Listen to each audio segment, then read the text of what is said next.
గురువుగారు నమస్తే. శ్రీమాత్రే నమః. సార్ రీసెంట్‌గా కొన్ని యూట్యూబ్ ఛానల్స్‌లో రాధా మనోహర్ దాస్ గారు నాకు తెలిసి ప్రతి ఛానల్‌లో ఇంటర్వ్యూస్ ఇస్తూ ఉంటారు.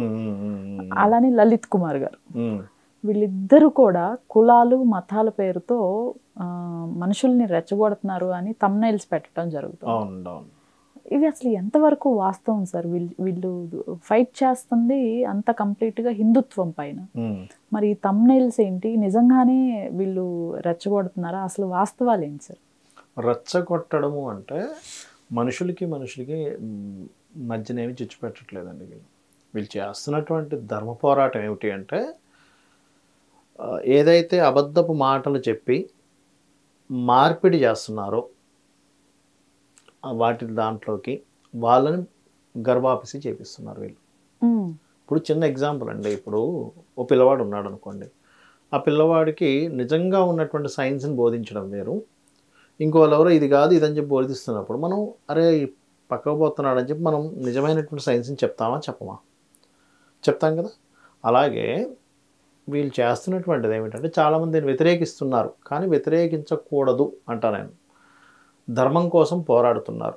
ఈ రాధా మనోహర్ గారు కానివ్వండి, ఈ ఛానల్స్ ఎవరెవరైతే పెట్టి ఇప్పుడు చేస్తున్నారో చాలా ఉన్నాయి ఛానల్స్ ఇట్లా చేస్తున్నారు, వాళ్ళందరూ కూడా ఏంటంటే పోరాడుతున్నారు. కొంతమంది దీనికి ఏమంటున్నారంటే అలా అనవసరంగా గొడవలు పెట్టుకోవడం ఎందుకు అది ఇది అంటున్నారు. అసలు మీరు యుద్ధం చెయ్యాలి. మనకి మహాభారతంలో మన భగవద్గీతలో శ్రీకృష్ణ పరమాత్మ చెప్పింది అది కదా, నీ ధర్మం కోసం నువ్వు పోరాడు. వీళ్ళు ఇక్కడ ఈ ధర్మం కోసం పోరాడుతున్నాడు. అదే శ్రీకృష్ణ పరమాత్మ ఇవన్నీ గొడవలు ఎందుకయ్యా, చక్కగా నువ్వు చెప్పింది నిజమే, ముక్కు మూసుకొని నువ్వు జపం చేసుకో అని చెప్పి చెప్పలే. నీది క్షాత్రధర్మం కాబట్టి యుద్ధం చేయి. మనం సనాతన ధర్మం కోసం మనం పోరాడాలి. ఇప్పుడు అట్లా అందరినీ వదులుకుంటూ వెళ్ళిపోతే, ఏమీ చేయకుండా ఉంటే బయట ఉన్న పరిస్థితులు ఎట్లా ఉన్నాయి చెప్పండి. అంతే కదా. ఇప్పుడు దేవతా సంబంధించినవి మనకు రకరకాల దేవతలు ఉంటారు. పరమేశ్వరుడు ఒక్కడే. దేవతలు ఎక్కువ మంది ఉన్నా పరమేశ్వరుడు ఒక్కడే. ఈ యొక్క నాలెడ్జ్ని షేర్ చేస్తూ ఉండాలి ఫస్ట్. మనం చూడండి, ఒక విషయం గుర్తుపెట్టుకోండి. మనం ఇళ్లల్లో చిన్నపిల్లలకి మనం చెప్తుంటాం, నాన్న ఒకడికి వెళ్తే జాగ్రత్త. నేను నాకు కొంతమంది క్లయింట్స్లో చాలామంది క్లయింట్స్ ఈ మధ్యకాలంలో నాకు చెప్తుంది ఏంటంటే, మా అబ్బాయి ఎవరో వీడియో గేమ్లో ఒక 4-5 ఇతర మతస్థులతో గేమ్స్లోకి వెళ్ళడం జరిగిందండి. వాళ్ళు కొన్ని మ్యానిపులేట్ చేసి అటువైపు లాగేసుకున్నారు. అలా అని నేను చిన్నప్పటి నుంచి మన ధర్మాల గురించి కానీ, మన రాముడి గురించి కానీ, కృష్ణుడి గురించి కానీ, మహాభారతం గురించి కానీ, భగవద్గీత గురించి కానీ చెప్పకపోలేదు. నేను చెప్పాము, ఇంట్లో పూజ కూడా చేస్తుండేవాడు, కానీ అటువైపు ఆకర్షింపబడ్డాడు. అది ఎలా జరిగిందంటే చెప్తాను చూడండి. ఆ టెక్నిక్ ఎట్లా వాడుతున్నారో చెప్తాను చూడండి. ఓ 4-5 కూర్చొని గేమ్ ఆడడం, అందులో ఒకడు పక్కగా ఎక్కువగా గెలవడం వాళ్ళ దీంట్లో, వీడికి అర్థం అవ్వకపోవడం. ఈ హిందూ దీంట్లో ఉన్నటువంటి వ్యక్తి అర్థం కాపేసరి ఎందుకు ఇట్లా అవుతుంది అంటే, మేము పలానా ఇది చేస్తాం, అందుకే మాకు ఎప్పుడు గెలుపు వస్తూ ఉంటుంది అని చెప్పడం. కావాలంటే నువ్వు కూడా చేయి, కావాలంటే అప్పుడు నువ్వు కూడా గెలుస్తావు అన్నావు. అప్పుడు మనకేమనిపిస్తుంది, అరే దీనికంటే అది బాగుందేమో. ఇప్పుడు చూడండి, మనం మెడిసిన్ ఏదైనా వాడుతున్నాం అనుకోండి, ఆయుర్వేదం ఏదో వాడుతున్నాం అనుకోండి, ఎవరో వచ్చి ఎందుకు నీకు ఈ మెడిసిన్ వేసుకుని వెంటనే తగ్గుతుందంటే తగ్గింది అనుకోండి, మనకేమనిపిస్తుంది, అరే నిజమే కదా, దీనికంటే ఈ మెడిసిన్ బాగుంది కదా అనిపిస్తుంది. అలా ఏంటంటే ఆ రకమైనటువంటి మ్యానిపులేషన్స్ చేసుకుంటూ అటువైపు తీసుకెళ్తున్నారు. ఇప్పుడు ఈ మన రాధా మనోహర్ దాస్ గారు కావచ్చు, లలిత్ కుమార్ కావచ్చు, లేనట్లయితే మనకి ఇట్లాంటి ఛానల్స్ ఎవరైతే నడుపుతూ ఒక చైతన్యాన్ని కలిగిస్తున్నారో వాళ్ళందరూ చేసేది మాత్రం నేను కరెక్ట్ అనే అంట. ఎందుకంటే నీకు మంచి ఎంత చెప్పాలో ఇక్కడ చెడు ఉందనే విషయం కూడా మనం చెప్పాలి. ఇంట్లో పిల్లలకి మనం భగవద్గీత వీటన్ని గురించి ఎంత చెప్తున్నామో అంతే యాజ్ ఇట్ ఈస్గా, నాన్న నీకు ఇట్లాంటివి ఉన్నాయి మార్కెట్లో, నువ్వు వీటికి ఆకర్షితులు అవ్వకు, నీ ధర్మం ఇది, వాళ్ళ ధర్మం వాళ్ళది, వాళ్ళ ధర్మాన్ని మనం గౌరవించాలి, వాళ్ళని వ్యతిరేకించమని నేను చెప్పట్లే. వాళ్ళది గౌరవిస్తూ మన ధర్మాన్ని మనం కాపాడుకోవాలి. అంతేగాని నువ్వేమీ అందులోకి వెళ్ళాల్సిన పని లేదు, నీకు ఇంత గొప్ప ధర్మం ఉంది, సనాతన ధర్మం ఉంది, మనకి ఇన్ని దేవతా సంబంధించిన ఉన్నాయి, ఇది చాలా గొప్పది అని చెప్పి మనం చెబుతూ ఇట్లా ఆకర్షింపబడతారనేటువంటిది ప్రతి ఇంట్లో ప్రతి తల్లిదండ్రులు చెప్పట్లేదు. కాబట్టి వీళ్ళు బాధ్యతగా తీసుకొని చెప్తున్నారు. ఒక ముక్కలో చెప్పాలంటే అది తప్ప ఎట్లా అవుతుంది చెప్పండి. అంతే కదా. ఇప్పుడు సింపుల్ అండి. ఇప్పుడు వేరే వేరే ధర్మాల్లో రకరకాల రూల్స్ ఉన్నాయి.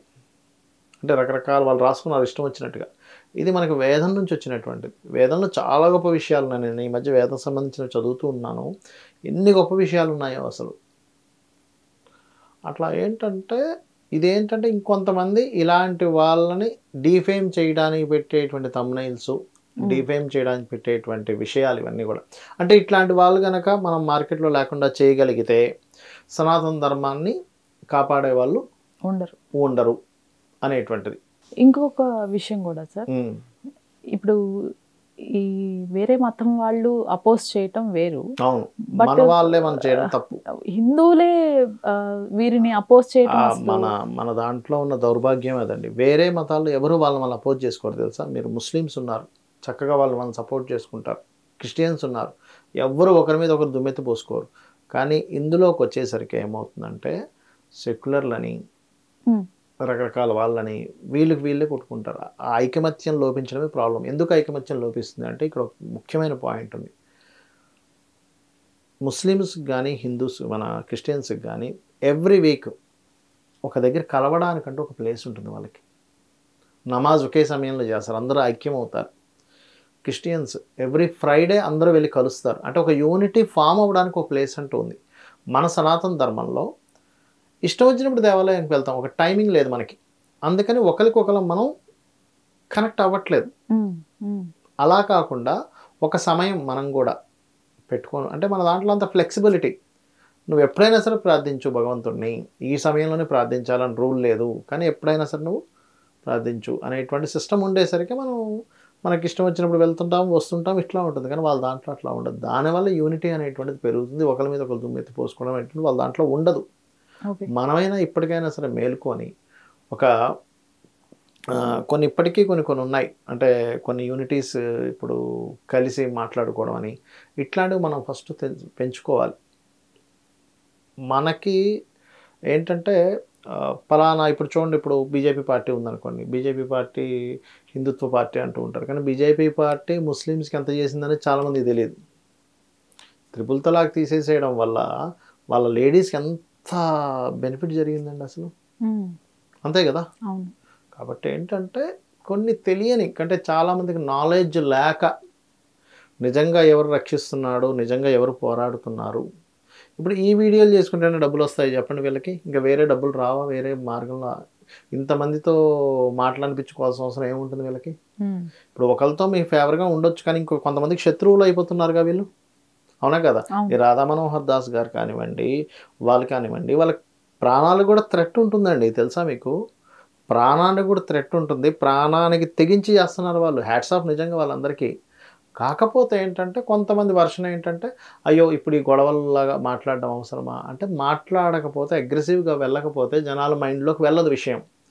జనాల మైండ్లోకి వెళ్ళాలంటే కొన్ని విషయాలు అగ్రెసివ్గానే చెప్పాలి, ఉన్నది ఉన్నట్లు. ఇప్పుడు పిల్లవాడు ఉన్నాడు, మీరు నెమ్మదిగా చెప్పినంతకాలం వెండు, ఇంట్లో ఒక్కోసారి స్ట్రాంగ్గా చెప్తే అమ్మో అర్థమవుతుంది. కాబట్టి ఏంటంటే వీళ్ళు ఎక్కడా కూడా ఒక విషయం గుర్తుపెట్టుకోవాలి.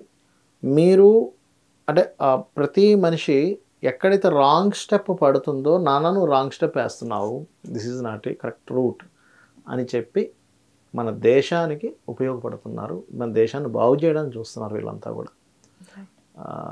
కాకపోతే ఏంటంటే ఈ క్రోధినామ సంవత్సరం వల్ల మన వాళ్ళ మీద బురదలు జల్లుకునేటువంటి కార్యక్రమం కూడా జరుగుతూ వస్తుంది. అది మనం అర్థం చేసుకోవాలి. ఎప్పుడు కూడా ఈ దేశం అనేటువంటిది ఒక ఇల్లు లాంటిదండి. ఇంట్లో వాళ్ళు కొట్టుకుంటే ఇల్లు ఎలా అయితే పాడైపోతుందో, ఒకే ధర్మం వాళ్ళని సపోర్ట్ చేసుకుంటే బాగుంటుంది, కొట్టుకుంటే ఆ ధర్మమే పాడైపోతుంది. అది మనం అర్థం చేసుకోవాలి. అర్థం చేసుకోక ఏవో చెప్పుడు మాటలు విని ఏదో ఆవేశపడి ఏవో చేస్తూ ఉంటారు పిచ్చి పిచ్చిగా అందరూ కూడా. బట్ వీళ్ళు చేసేది మాత్రం నేనైతే 100% కరెక్ట్ అనే అంటాను. భగవద్గీతలో ఆ యొక్క శ్రీకృష్ణ పరమాత్మ ఎలా అయితే మీ ధర్మాన్ని మీరు పాటించండి, నువ్వు యుద్ధం చేయను, క్షత్రియుడు కాబట్టి యుద్ధం చేయని ఎలా చెప్పాడో అది ఎంత కరెక్టో, ఇక్కడ మన సనాతన ధర్మాన్ని కాపాడడానికి మనం చేసేటువంటి ప్రయత్నం కూడా ఈక్వల్ టు అంతే అంటాను నేనైతే. ధన్యవాదాలు. శ్రీమాత్రే నమః.